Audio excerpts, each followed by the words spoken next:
தேவனுக்கே மகிமை உண்டாவதாக. இந்த பரிசுத்த நாளிலும் கூட நம் தேவனுடைய நாமத்தை உயர்த்தும்படி ஒருமனப்படுவோம். நான் போடக்கூடியதான இந்த பதிவு எப்படிப்பட்டது அப்படிங்கிறத நிச்சயமாக நீங்கள் தெரிஞ்சுக்கங்க. உங்களுக்கு அது பிரயோஜனமாக இருக்கும். அதாவது மனுஷர்களுக்கான ஒரு நல்ல யோசனை தான் இது, மற்றபடி இல்லை. வேதத்துக்கும் மனுஷனுக்கும் உள்ள வேறுபாடுகள் எப்படிப்பட்டதாக இருக்குது அப்படிங்கிறத மட்டும்தான் நான் சொல்லிட்டு வரேன். இன்றைக்கான ஒரு தலைப்பு என்னன்னு பார்த்தோம் அப்படின்னா, நம்ம யாரை நேசிக்கணும், நம்ம எப்படிப்பட்ட மனுஷர்களுக்கு நம்ம அதாவது அன்பை காட்டணும் அல்லது வெறுப்பை காட்டணும் அப்படிங்கிறத பற்றி சில விஷயங்கள் நான் இன்றைக்கி பேச போகிறேன். முதலாவதான காரியம் என்னன்னு பார்த்தோம் அப்படின்னா, மத்தேயு 5ஆம் அதிகாரம் 44வது வசனத்தை நான் படிக்கிறேன். நல்லா கவனமாக கேளுங்க. நான் உங்களுக்கு சொல்லுகிறேன், உங்கள் சத்துருக்களை சிநேகியுங்கள், உங்களை சபிக்கிறவர்களை ஆசீர்வதியுங்கள், உங்களை பகைக்கிறவர்களுக்கு நன்மை செய்யுங்கள், உங்களை நிந்திக்கிறவர்களுக்காகவும் உங்களை துன்பப்படுத்துகிறவர்களுக்காகவும் ஜெபம் பண்ணுங்கள். ஒரு வித்தியாசமான ஒரு அனுபவமாக இருக்கு இல்லைங்களா? சத்துருக்களை சிநேகிக்கணுமா, நம்மளை துன்பப்படுத்துகிறவங்களுக்கு நம்ம என்ன பண்ணணுமா? அதாவது மறுபடியும் மீண்டும் கூட அந்த வசனத்தை படிக்கிறேன் கேளுங்க. நம்மளை சபிக்கிறவர்களை ஆசீர்வதிக்கணுமா, பகைக்கிறவர்களுக்கு நன்மை செய்யுங்கள், உங்களை நிந்திக்கிறவர்களுக்காக ஜெபம் பண்ணுங்கள் அப்படின்னு சொல்லி இந்த வசனம் சொல்லுது. இது கொஞ்சம் கஷ்டமான காரியமாக இருக்குது இல்லையா? நம்ம எவ்வளோதான் நெருக்கமாக ரொம்ப ஒரு அந்யோன்யமாக இருந்தாலும் கூட ஒரு சின்ன சின்ன தவறுகளை மனுஷங்களுக்குள்ளே பொறுத்து போக முடியாத ஒரு காலகட்டம் இது. அட்ஜஸ்ட் பண்ணி போகவே முடியாது. ஒருத்தர் பேசக்கூடியதான வார்த்தை மற்றவங்களுக்கு பிடிக்காத ஒரு சூழ்நிலையில் இப்போ நம்ம வாழ்ந்துட்டுருக்குறோம் எல்லாருமே. அப்படிப்பட்ட ஒரு சூழ்நிலையில் வாழக்கூடிய இந்த காலகட்டத்துக்கு இந்த வசனம் நிச்சயமாக பொருந்துமா அப்படின்னு நம்ம கண்டிப்பாக இதை யோசித்து பார்க்க வேண்டிய ஒரு வசனம் தாங்க இது. ஆண்டவர் சும்மாவா சொல்லியிருக்காரு இதையே? அவர் சொல்லிட்டு போயிட்டார். நம்ம அதன் வழியில் நம்ம நடக்கணும் இல்லையா? இப்போ இந்த 3 நாட்களாக தொடர்ந்து சொல்லப்பட்ட காரியங்கள் எல்லாமே கேட்டிருப்பீங்க. நமக்கு தேவையான எல்லா விஷயங்களும் அதில் இருந்துச்சு. இது நமக்கு தேவையானதா அல்லது தேவையில்லாததா அப்படிங்கிறதான் இப்போ இந்த பதிவில் நான் ஒரு முடிவுக்கு நம்ம பார்ப்போம். எப்படின்னு பார்த்தோம் அப்படின்னா, இந்த ஒரு வசனத்தோடு இல்லாமல் அடுத்து இன்னும் கூட ஒரு வசனம் இருக்குது. என்ன வசனம்னு பார்த்தோம் அப்படின்னா, லூக்கா 6ஆம் அதிகாரம் 27வது வசனத்திலிருந்து படிக்கிறேன் பாருங்க. எனக்கு செவி கொடுக்கிற உங்களுக்கு நான் சொல்லுகிறேன், உங்கள் சத்துருக்களை சிநேகியுங்கள், உங்களை பகைக்கிறவர்களுக்கு நன்மை செய்யுங்கள். அதே வசனம் தாங்க இங்கேயும் வருது. அதாவது எனக்கு செவி கொடுக்கிற உங்களுக்கு சொல்லுகிறேன், எல்லாருக்கும் அவர் சொல்லலை. இதை நல்லா கவனிக்கணும். நான் சொல்கிறத கேட்கணும்னு விருப்பம் உள்ளவங்க அல்லது என்னுடைய வழியில் வரணும்னு ஆசைப்படுறவங்க, எனக்கு பிள்ளைகளாக வாழணும்னு முயற்சி செய்கிறவங்க யாரெல்லாம் எத்தனை பேர் இருக்கிறீங்களோ அவங்க மட்டும் கேட்டால் போதும். எல்லாரும் கேட்கணுங்கிற அவசியம் கிடையாது. இதுதான் அதனுடைய உள்நோக்கம். அது தெளிவாக சொல்லுது வசனம். எனக்கு செவி கொடுக்கிற உங்களுக்கு நான் சொல்லுகிறேன் அப்படின்னு சொல்லி இந்த வசனம் தெளிவாக சொல்லப்படுது. அப்படி என்னதான் சொல்லியிருக்காருன்னா, நான் உங்களுக்கு சொல்லுகிறேன், உங்கள் சத்துருக்களை சிநேகியுங்கள், உங்களை பகைக்கிறவர்களுக்கு நன்மை செய்யுங்கள், உங்களை சபிக்கிறவர்களை ஆசீர்வதியுங்கள், உங்களை நிந்திக்கிறவர்களுக்காக ஜெபம் பண்ணுங்கள், உன்னை ஒரு கன்னத்தில் அறைகிறவனுக்கு மறு கன்னத்தையும் கொடு, உன் அங்கியை எடுத்துக்கொள்ளுகிறவனுக்கு உன் வஸ்திரத்தையும் எடுத்துக்கொள்ள தடை பண்ணாதே அப்படின்னு சொல்லி சொல்லப்படுது. 31வது வசனம் பாருங்க. மனுஷர் உங்களுக்கு எப்படி செய்ய வேண்டும் என்று விரும்புகிறீர்களோ அப்படியே நீங்களும் அவர்களுக்கு செய்யுங்கள். இப்போ இதை சுருக்கமாக சொல்ல போனால், இப்போ ஒரு மனுஷன் இதை நேருக்கு நேராக வர்றார். அவர் சண்டைக்காரராக இருக்கலாம் அல்லது சம்மந்தப்படாத ஒரு மனுஷனாக கூட இருக்கலாம், முன்ன பின்ன அறிமுகம் இல்லாத ஆளாக இருக்கலாம். இப்போ அவர் பார்க்கும்போது நம்ம கண்டுக்காமல் போனால் அந்த மனுஷனும் கண்டுக்காமல் தான் போவாப்புல இல்லைங்களா? இது இயல்பான ஒரு சூழ்நிலை. அதே சமயத்தில் ஒவ்வொரு நாளும் அந்த மனுஷனை நம்ம பார்க்கும்போது, முகத்தை பார்க்கும்போது என்ன கவனமாக பார்த்துட்டு போகிறார் அப்படின்னு நம்மளும் ஊற்று பார்ப்பாங்க. நம்ம சிரித்தா அவங்களும் சிரிப்பாங்க, நம்ம முறைச்சா அவங்களும் முறைப்பாங்க. இதுதானே வழக்கம். இப்படிப்பட்ட ஒரு காலகட்டத்தில் நம்ம வாழ்ந்துட்டுருக்குறோம். சரி, இது சத்துருக்கள் எங்கிருந்து வந்தாங்க? இந்த சத்துருக்கள் யார்? இந்த சத்துருக்கள் எப்படி உருவானாங்க அப்படிங்கிறது தான் இப்போ கேள்வியே. ஏகதேசம் இந்த வசனங்கள்லாம் படித்தவங்களுக்கு நல்லா தெரியும். படிச்சிருக்கிறவங்களுக்கு நான் சொல்ல வர கருத்து என்னங்கிறது உண்மையிலேயே உங்களுக்கு புரிஞ்சிருக்கும். ஆனால் இதை படிக்காதவங்க, கேட்காதவங்க, இதை தவறாக புரிஞ்சுக்கிட்டு வழி நடக்கிறவங்க, இதுதான் இவங்களுக்காகத்தான் இந்த பதிவு நான் போடுறேன்.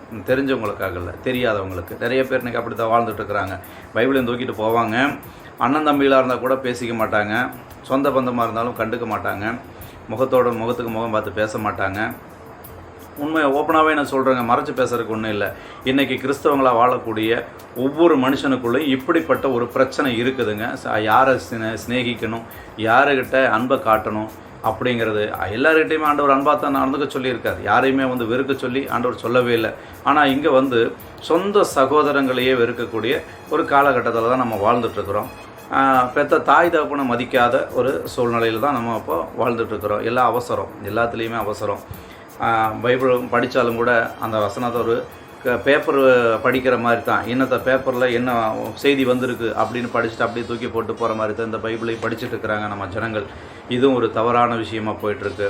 அவங்களுடைய அவசர கால வாழ்க்கைக்கு இப்படி வாழக்கூடிய ஒரு வாழ்க்கை பிரயோஜனம் இல்லாத ஒரு வாழ்க்கைங்கிறத நான் புரிய வச்சுக்கிட்டு இருக்கேன் ஒவ்வொருத்தருக்கும். தயவு செஞ்சு இதை முழுசாக கேட்டு புரிஞ்சுக்குங்க, உங்களுக்கு பிரயோஜனமாக இருக்கும்.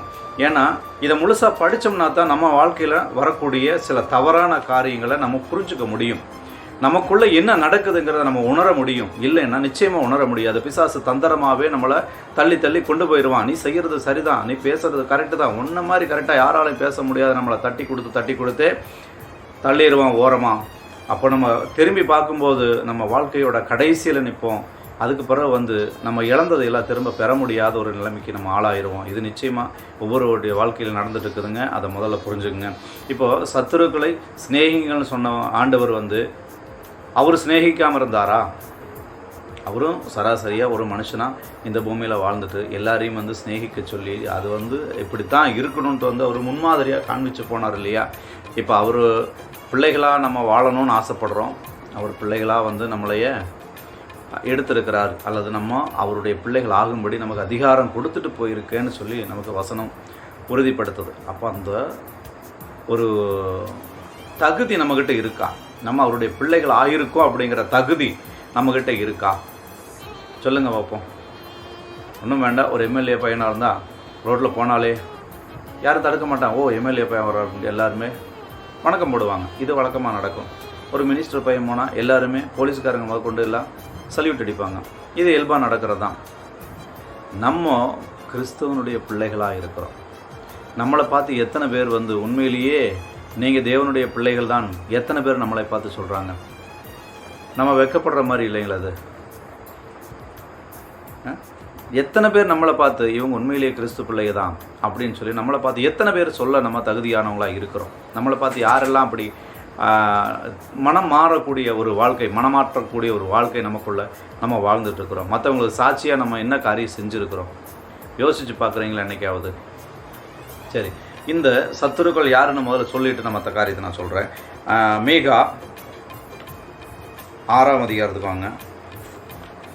மீகா 6 இல்லை, 7ஆம் அதிகாரம். மீகா 7ஆம் அதிகாரம் 6வது வசனம். மகள் தகப்பனை கனவீனப்படுத்துகிறாள். பாருங்க, மகன் தகப்பனை கனவீனப்படுத்துகிறான். மகள் தன் தாய்க்கு விரோதமாகவும் மருமகள் தன் மாமிக்கு விரோதமாகவும் எழும்புகிறார்கள். மனுஷனுடைய சத்துருக்கள் அவன் வீட்டார்தானே. இப்போ புரிஞ்சுக்கிட்டீங்களா? மனுஷனுடைய சத்துரு யாரு? அவனுடைய வீட்டாளுங்க தான். வெளியிலேருந்து யாரும் புதுசாக முளைச்சி வந்துடவே முடியாதுங்க. ஒரு மனுஷனுக்கு சத்துரு அவனுடைய வீட்டாளுங்க. நம்மளை பற்றி நல்லா தெரிஞ்சவங்க, நம்ம கூடவே இருக்கிறவங்க, நம்மளை பற்றி A to Z எல்லாம் தெரிஞ்சு வச்சுக்கிட்டு, நம்ம பலவீனம் எது எல்லாத்தையும் தெரிஞ்சு வச்சுக்கிட்டு நம்ம கூடவே இருந்து நம்மளை கொஞ்சம் கொஞ்சமாக வேவு பார்க்கக்கூடியவங்க தான் இந்த சத்துருக்கள். மனுஷனுடைய சத்துருக்கள் அவன் வீட்டார் தானே, வேறு வெளியாளுங்களை யாருமே கிடையாதுங்க. அப்போது இங்கே இந்த வசனம் என்ன சொல்லுது? எனக்கு செவி கொடுக்கிற உங்களுக்கு நான் சொல்லுகிறேன், உங்கள் சத்துருக்களை சிநேகிங்கள் ஆண்டவர் சொன்னார். இங்கே சத்துருக்கள் யார்? அவன் வீட்டார் தான். அப்போ முதல்ல மனுஷன் எங்கிருந்து அவனுடைய அன்பை வெளிப்படுத்தணும்? அவனுடைய சொந்த குடும்பத்திலிருந்து வெளிப்படுத்தணும்னு தாங்க இந்த வசனம் சொல்லுது. முதல்ல மனுஷன் தன்னுடைய சொந்த குடும்பத்தில் அவனுடைய அன்பை வெளிப்படுத்தணும். அதுக்கு பிறகு தான் வெளியாட்கள்கிட்ட நம்ம அதை காட்ட முடியும். முதல்ல நம்ம குடும்பத்தை சரியான வழியில் அந்த ஐக்கியத்தில் கொண்டு வர முயற்சிக்கணும். ஒவ்வொரு மனுஷனுக்குள்ளேயும் இது வெளிப்படணும். வெளியில் போய் நம்ம சாட்சியாக இருக்கிறது ரெண்டாவது பட்சம். சொந்த குடும்பம் ஐக்கியமாக இருக்கா? அதுதான் கேள்வி. இப்போ ஒரு மனுஷன் கிறிஸ்தவனாக வாழக்கூடியது அல்லது கிறிஸ்தவனை ஏற்றுக்கிட்டு நான் ஞானஸ்தானம் எடுத்துட்டேன், நான் ஒரு ஐக்கிய வாழ்க்கையில் வாழ்ந்துட்டுருக்கிறேன் அப்படின்னு சொல்லக்கூடிய மனுஷங்களுக்குள்ள இப்படிப்பட்ட ஒரு ஐக்கியம் இருக்குதா? சொந்த குடும்பத்துக்குள்ள ஒரு சுத்தமான அன்பு, களங்கமில்லாத அன்பு, மாசற்ற அன்பு இருக்குதா? அப்படிப்பட்ட ஒரு அன்பு தான் எல்லாத்தையுமே தாங்கக்கூடியது, எல்லாத்தையுமே சகிக்கக்கூடியது. அன்பு சகலத்தையும் தாங்கும், சகலத்தையும் நம்பும்னு சொல்லிட்டு நம்ம படிக்கிறோம்.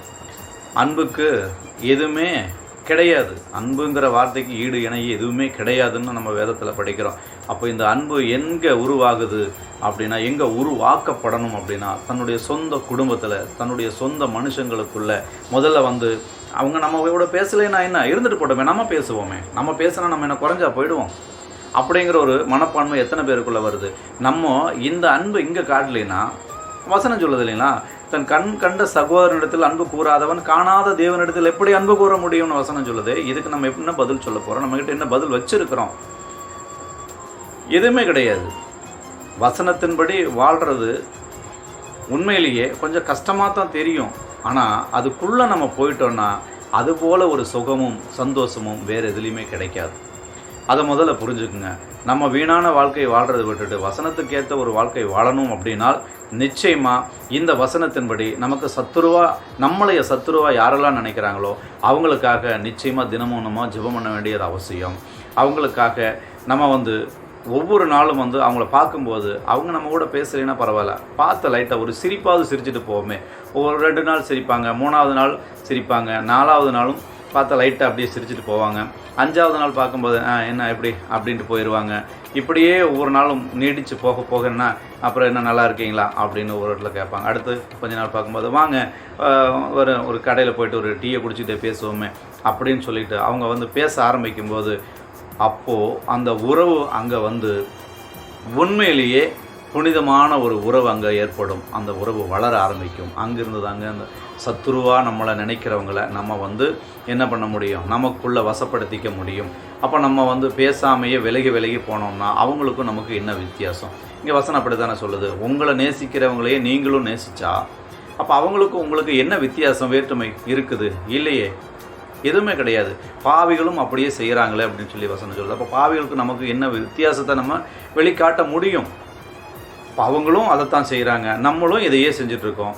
அப்போ நமக்கும் அவங்களுக்கு எந்த ஒரு வித்தியாசமும் இல்லை. நம்ம ஆண்டவருடைய பிள்ளைகள்னு சொல்கிறதுக்கு நமக்கு தகுதியே இல்லை அப்படிங்கிறது அவங்க முடிவு பண்ணிக்குவாங்க. தயவு செஞ்சு அப்படிப்பட்ட ஒரு வாழ்க்கை யாரும் வாழாதீங்க.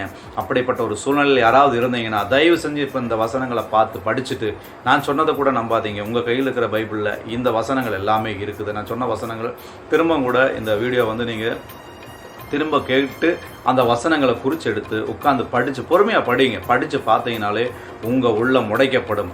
ஒவ்வொரு மனுஷனுடைய உள்ளமும் உடைக்கப்படும் போது தான் அந்த இடத்துல புதுசாக ஒரு உறவு ஊற ஆரம்பிக்கும். அதுதாங்க நிலையானது. கிறிஸ்து அப்படிப்பட்ட ஒரு இருதயத்தை தாங்க பார்க்குறாரு. அப்படிப்பட்ட ஒரு இருதயம் நமக்குள்ளே இருக்கணும். அப்படிப்பட்ட இருதயம் இல்லாமல் நம்ம கிறிஸ்தவ வாழ்க்கையாக வாழ்கிறது வேஷம் போட்டு வாழக்கூடிய ஒரு வாழ்க்கை அப்படின்னு வேதம் சொல்லுது. அதுக்கு தகுந்த மாதிரியான வாழ்க்கை நம்ம வாழணும். வேதத்துக்கு அதாவது சொல்லப்பட்ட அந்த வார்த்தைகளுக்கு தகுதியான ஒரு வாழ்க்கை நம்ம வாழணும்னா கீழ்ப்படிஞ்சதாகணும். கீழ்ப்படியாமல் வாழவே முடியாது. தேவன் நம்மை வழி நடத்துவார். ஜெபிப்போம். துதிகளின் மத்தியில் வாசமாயிருக்கிற எங்கள் அன்பின் ஆண்டவரே, அப்பா, எனக்கு செவி கொடுக்கிற உங்களுக்கு சொல்லுகிறேன், உங்கள் சத்துருக்களை சிநேகியுங்கள் என்று சொன்னீரே. ஆமாண்டவரே, ஒரு மனுஷனுக்கு சத்துரு அவன் வீட்டார் தானே என்றுடைய வேதம் சொல்லுகிறது. ஆண்டவரே, சத்துருக்களாக இருந்தாலும் ஆண்டவரே, நம்முடைய வேதத்தின் வெளிச்சத்தில் நடக்கக்கூடிய பிள்ளைகளாக இருந்தாலும் ஆண்டவரே, ஒருவருக்கொருவர் அன்பிலே நிலைத்திருக்க தேவன் கிருபை செய்யும்படி இந்த வேதத்தின் மகத்துவங்களை எல்லாம் ஒவ்வொருவரும் ஆராய்ந்து ஆண்டவரே அறிந்து கொண்டு அதற்கேற்றபடி வாழ்ந்து மற்றவர்களுக்கு சாட்சியாய் வெளிச்சம் கொடுக்க தேவன் கிருபை செய்ய வேண்டும் என்று ஆண்டவரே, எங்களுடைய ஆவி ஆத்ம சரீரம் முழுவதையும் உடைய சமூகத்தில் ஒப்படைத்து ஜெபிக்கிறோம். ஆண்டவரே, கேட்டதும் கேட்க மறந்தும் எல்லா காரியத்தையும் உடைய பொற்பாத்திலே ஒப்படைக்கிறோம். காத்து வழி நடத்தும். ரட்சகர் இயேசுவின் நாமத்தில் ஜெபிக்கிறோம். ஜெபம் கேளும் பரிசுத்தமும் இருக்கும் நிறைந்த பரமபிதாவே. ஆமென். மீண்டும் சந்திப்போம்.